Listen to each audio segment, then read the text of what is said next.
பருவமழை காரணமாக கோயம்புத்தூர் மாநகராட்சி சார்பில் மேற்கொள்ளப்பட்டு வரும் முன்னெச்சரிக்கை தடுப்பு நடவடிக்கைகள் குறித்து மேயர் ரங்கநாயகி ராமச்சந்திரன் நேரில் சென்று பார்வையிட்டு ஆய்வு மேற்கொண்டார்.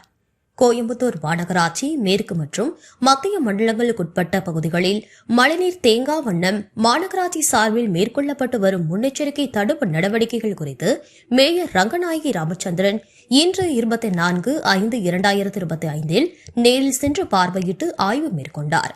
கோயம்புத்தூர் மாநகராட்சி கிழக்கு, மேற்கு, வடக்கு, தெற்கு மற்றும் மத்தியம் என 5 மண்டலங்களுக்குட்பட்ட பகுதிகளில் மாநகராட்சி சார்பில் மழைநீர் தேங்கா வண்ணம் முன்னெச்சரிக்கை தடுப்பு நடவடிக்கைகள் மேற்கொள்ளப்பட்டு வருகிறது.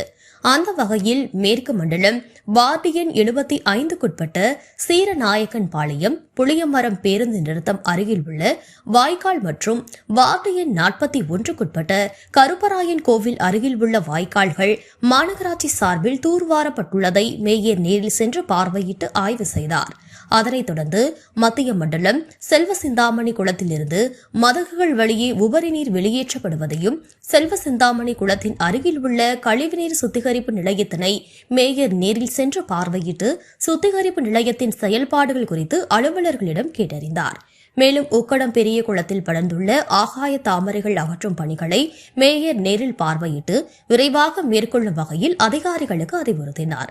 பின்னர் செல்வசிந்தாமணி குளத்தின் அருகில் உள்ள வாய்க்கால்கள் தூர்வாரப்பட்டுள்ளதையும் மற்றும் வடக்கு மண்டலம் வார்டு எண் 14க்குட்பட்ட துடியலூர், அமர்ஜோதி நகர், மீனாட்சி கார்டன் பகுதியில் பாதாள சாக்கடை திட்டப்பணிகள் நடைபெற்று வருவதையும் நேரில் சென்று பார்வையிட்டு ஆய்வு செய்தார்.